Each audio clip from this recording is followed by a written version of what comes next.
Can you tell me your names? Marie. Guy. Marie and Guy, welcome. And Marie, how old are you and what grade are you in?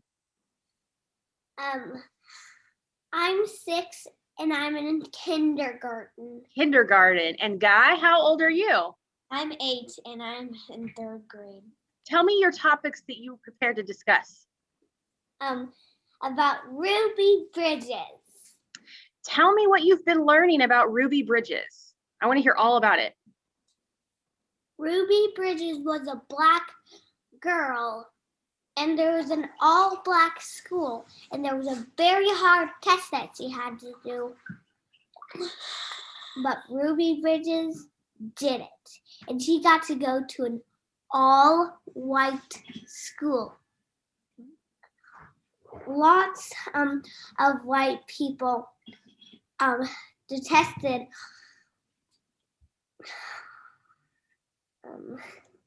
You're okay. Detested on Ruby Bridges, but 4 tall men make sure she was okay, and she didn't cry. She just marched and was brave. When Ruby Bridges started going to this new school, were there a lot of black children going to white schools at that time? No.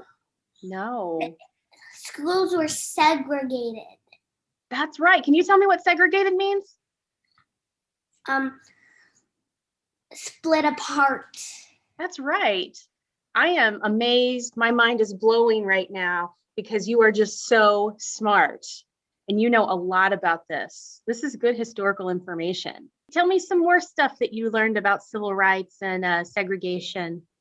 And all the teachers except one went back to their houses. And Ruby Bridges and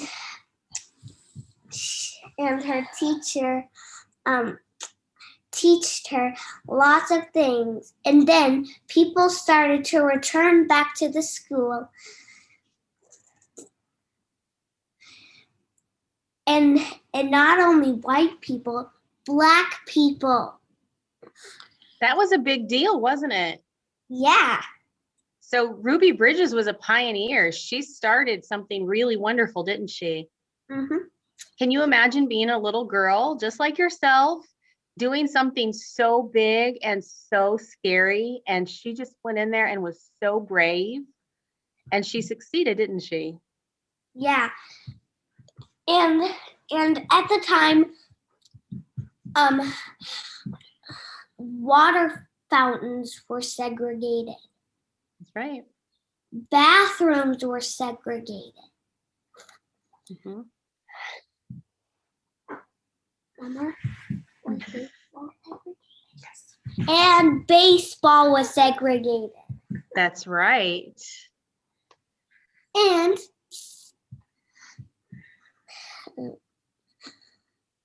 food places were segregated. Mm-hmm. Are those places still segregated today? Restaurants Are they? You tell me. I don't know. No, thankfully. Guy knew that answer, didn't you? It's against the law to have segregated places. All right, Guy. Good morning, sir. How are you? Morning. Excellent. So what topics would you like to discuss? Well, I'm gonna talk about science, about space. Awesome. I think that's a great topic. Lay it on me. What you got? What have you learned about space recently? So Saturn's rings was not part of the planet when it was formed from the Big Bang. One of its moons actually got a little too close to it, and Saturn's gravity ripped it apart, and all of the pieces started spinning around it to form its ring. That's really cool. That's a really good fact. Let's just pretend that tomorrow the pandemic has disappeared and we can go back to doing normal things. What would you really want to do? Well, first thing, first thing I would want to do is head is go to the library and pick out as many books as I want. I have a feeling that your local librarian would be thrilled to see you. That's me. So you're excited to come back to the library and choose your own books and browse the shelves again? Yeah. Yeah, we're excited about that too. I brought the Puppy Paste book too. Love it. So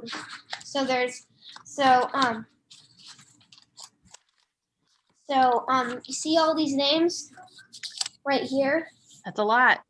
Those are all the books. And you think you might start to read more of those? You're interested maybe? Yeah, here's some of the other. Here's some of them. I like it. Yeah, it's where this girl Lily fosters dogs and finds them a home. It's a good series. Tell me about your book, Marie. What is that? I got it from the library. Yeah? What is it? Topsy. Mm-hmm. Keeper. That looks like a newer book. Keeker and the Upside Down Birthday. That sounds fun.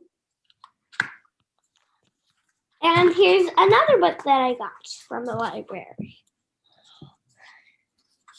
Mindy Kim and the birthday puppy. Mindy Kim and the birthday puppy. Have either of you had a birthday recently? Me. When was your birthday, Marie? February 1st. That was recently. Happy late birthday.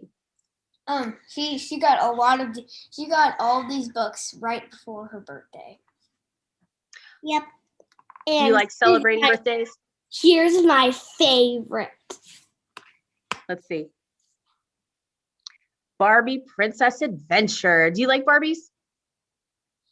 I have a Barbie doll. She has a Barbie Yeah. closet. She has the Barbie's closet. I mean, I have that. Right. Okay, Guy, what you got? So I've got Bad Guys. I've got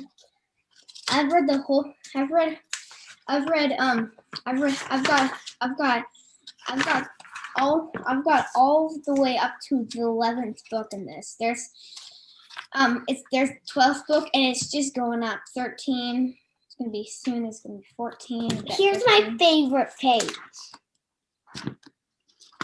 Tell me what's happening on that page. They're all dancing and the princesses are, and all the ladies are wearing very, very, very pretty dresses. I can also sing. You can. Do you want to sing a little song for us? Sure. What would you like to sing? I just make up any song. Yeah. Okay. I just sing it and make it up while I'm singing it. Okay. If you want to share a song, we would love to hear it. I'm gonna make it up while I. Okay. Okay.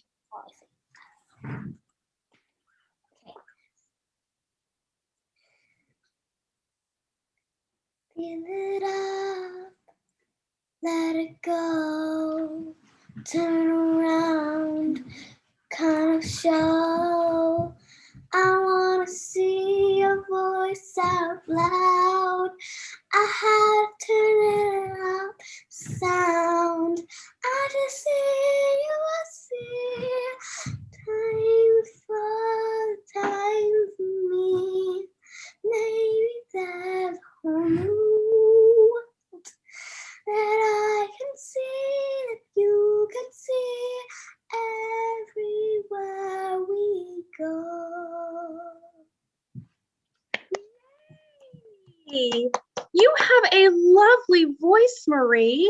Do you have any personal opinions on whether or not alien life exists? Well, it would. Well, to me, I would say that it would probably be a while until we find ourselves in an alien invasion. But oh, I have a fact. Yes.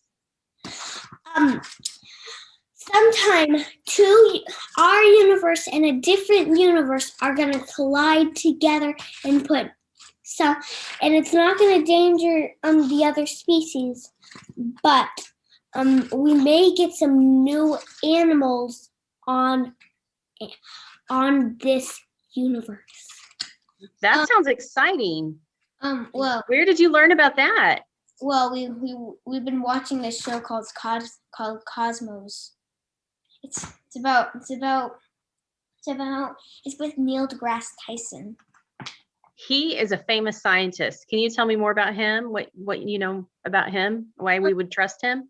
Well, yeah, he seems like a pretty fun guy to talk to, but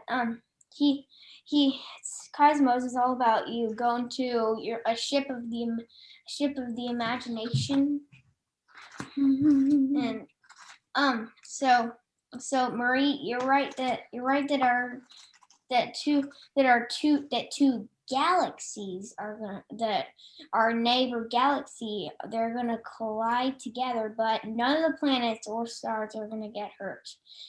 They're gonna collide, and it's gonna perform this beautiful light show, but the planets are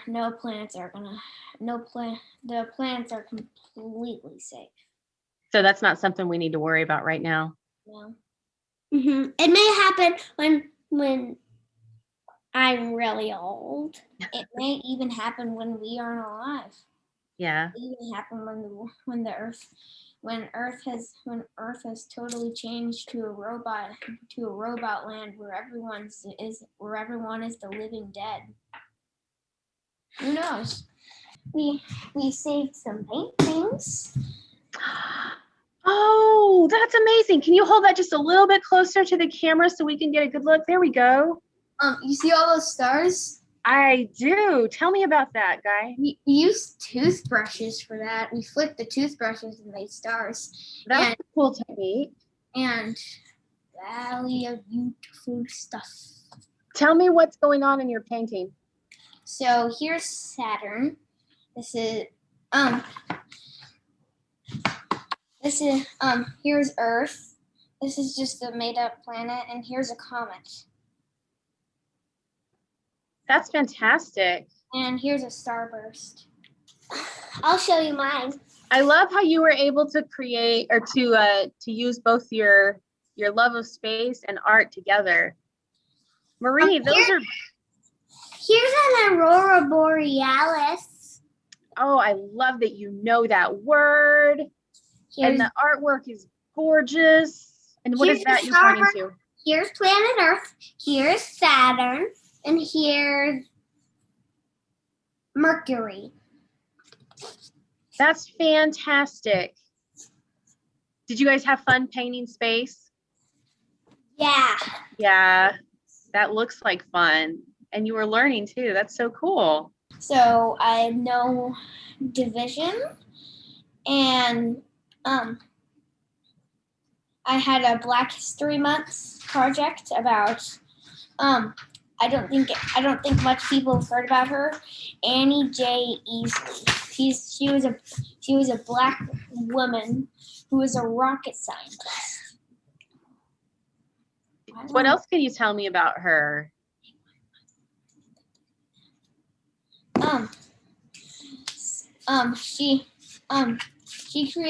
She helped design a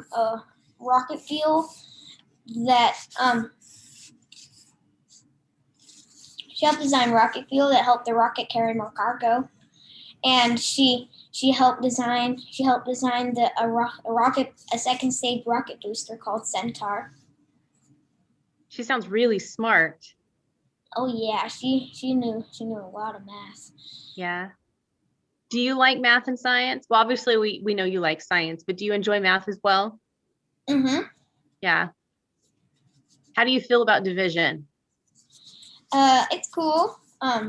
it's multiplication is also cool. Yeah. It's a good way to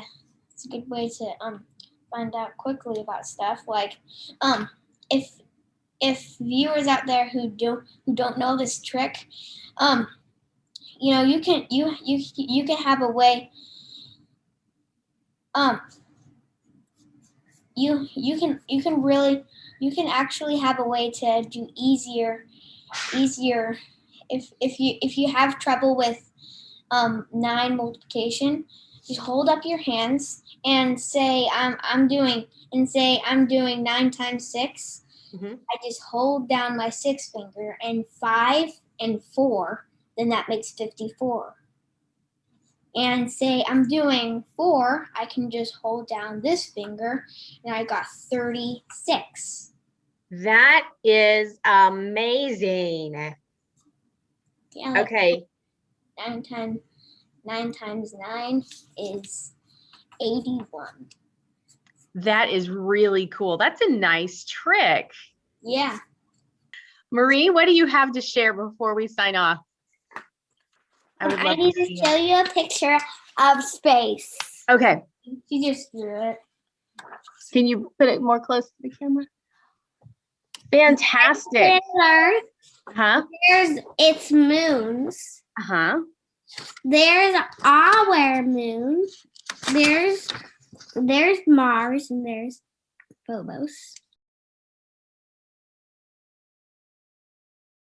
Do you want to start just telling me why are you interested in elephants? They're so cute, and without them, the world as we know would just be completely different. You've probably seen elephants in person too, right? Yes. Yeah, where have you? And on an elephant sanctuary.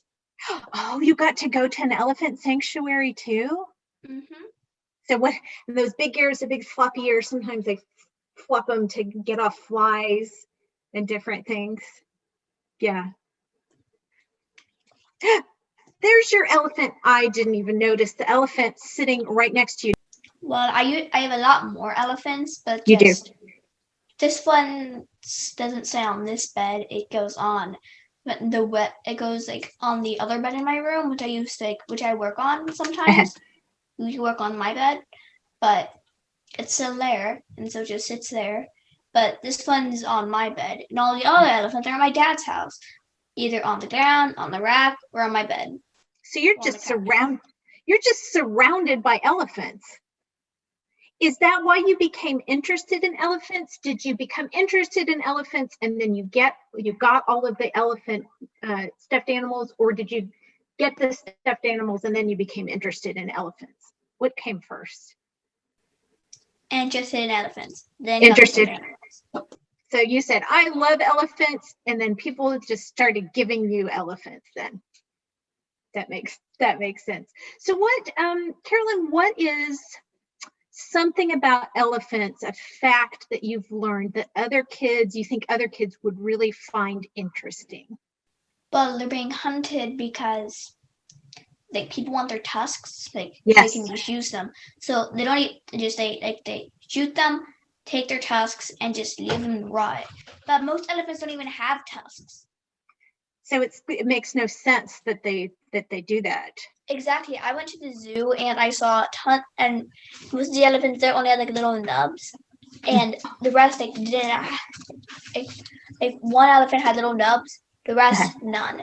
And Tara from Bella and Tara, who's a real, they're real, and she does not have tusks. Females don't have tusks, so you just kill if they're going out in the wild and they're trying to hunt and they kill an elephant. They don't know if it's male or female until they go over there and see if it has tusks. Sometimes they might not even have tusks. How does that make you feel when you read about that? Mad. Angry. And they just carve them out. They don't even use them for any tools. They just use it to look cool. Mm-hmm. Why don't we use the tusks that are already from dead elephants that I don't know, just died. Mm-hmm. Sure. or like I understand some people kill the elephants because they were running towards them and like they needed to shoot the elephants to protect themselves. Mhm. But like everyone else, come on, why? Can you tell me more about that book? Do you want to put the hold up the book again and tell us? So I see an elephant, and who's with that elephant? A dog named Bella. Okay. So Tara is the elephant and Bella is the dog, and they look like they're friends. Tell me about it. Well, Bella was an elephant. Tara was an elephant, and Mizzen was an elephant that worked was in a circus as a roller skating elephant, and she also was an actor. She was in the end of Annie. Ah. And how did she meet Bella, the dog? She eventually retired and moved to an elephant sanctuary and in Tennessee. And there were some dogs that were there. Both elephants didn't like the dogs, they just ignored them. But whenever Tara met Bella, it was different. They became friends fast. What kinds of things did they do together?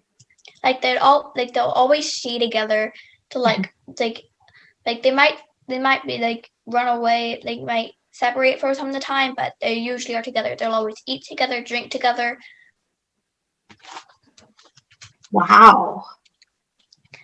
And one time Bella got injured, and whenever Tara found her, she was the first one to find her, she just started standing there. And our people found that. They thought it was weird, so they went over there and they found Bella laying there hurt. And so they took Bella and they took care of her, and they took care of her. Eventually they got better, and they let her be with Tara again. Wow, so maybe Tarek saved her life.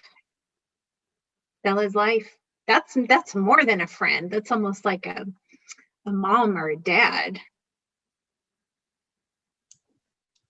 Elephants are pretty caring too, aren't they? Mm-hmm. Yeah. Do you have any other elephant?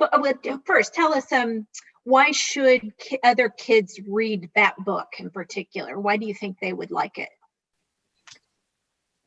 Because it's not like a really short book. It's like a long book with more detail. And there's some things that I said that weren't. There's some things that weren't in the book that were in the book that I didn't say. Sure. And you also get cute pictures.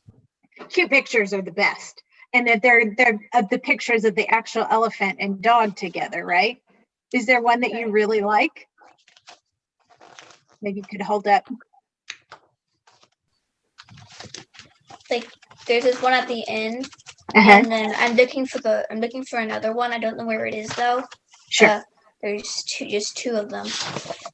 This is Tara whenever she found Bella, and so she's just standing there trying to get someone to notice. Wow. And she couldn't say, "Hey, look at me," but just standing there made them go, "Wait, something must be wrong." And they didn't know where Bella was because Bella was because she was never without Bella. Bye. Bye.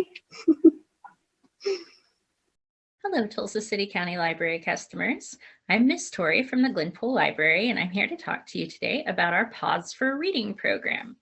This is a program where certified therapy dogs and their handlers visit our libraries, and children can practice reading to our dogs. In addition to being an employee of the Glenpool Library, I'm also one of our Pause volunteers. My dog Phantom and I usually work at the South Broken Arrow Library for their Pause program. But since the libraries have been closed, we've been doing all of our Pause meetings virtually over Zoom. Today, I'm going to be talking with some of our other Pause handlers and their pets, and we're going to tell you what we love about the program and what we miss about it. So I hope you enjoy our interviews. So first, I'm going to be talking with Miss Martha and her dog, Captain Boo. So Martha, Boo is a captain? How did that come about? At the time we got Boo, we were traveling by boat on the East Coast. Well, we had just kind of come to the end of our traveling by boat. And so he was going to be our boat dog and go back and forth to the boat with us. And he likes boats, but he likes other things better, including the therapy dog thing.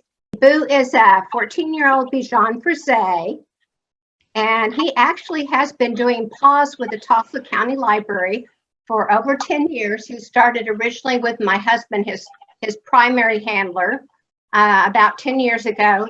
And then in 2006, I became one of the regulars with Schusterman Benson Library. So he and I have been doing it about 5 years. And do you think Captain Boo enjoys Pause for Reading? Oh, he can be so cute. He cuddles up next to the kids and he'll lay against their side. And then sometimes he'll do this little thing where he puts his chin on their legs. Gosh, there's so many different memories. I guess one of the cutest was when I had a small boy. He was probably barely old enough to be in the program. And I'll be honest with you, he never did any reading. He had such a good time petting the dog. So all kinds of different experiences. And we have enjoyed it. It is such a great program. And going to the library and books meant so much to me growing up. I think that the PAWS program helps get children into the library and helps them discover what it has to offer. And I think that's part of what the library does. It helps you discover reading, and that reading is fun. It's part of how you become a success these days. Boo and I are doing our best to make reading fun. So, but he doesn't get as much out of Zoom as he does in-person visits. The other interesting thing, Tori, about PAWS that I've noticed is, oh, okay, he's coming back, is that sometimes parents use it to introduce their children to dogs. Like the little boy I talked to that never read and just petted the dog. That was his introduction to a dog. I mean, for one reason, they may not be able to handle a dog in their household or whatever. So it's kind of twofold. It introduces them both to reading and dogs. And both are our favorite things. So if a child said, "Oh, I want my dog to do this," what's your advice for that child? they just have to have some basic training and learn to obey commands and be friendly with others. You know, both my husband and I and the dog, we think that PAWS is such a good program. The impact that it has on kids and introducing them to the library can't be underestimated. I hope that we get to have PAWS in person again someday soon. Well, thank you so much for talking to me, Martha. Well, thank you for inviting me. We really do believe in the PAWS program.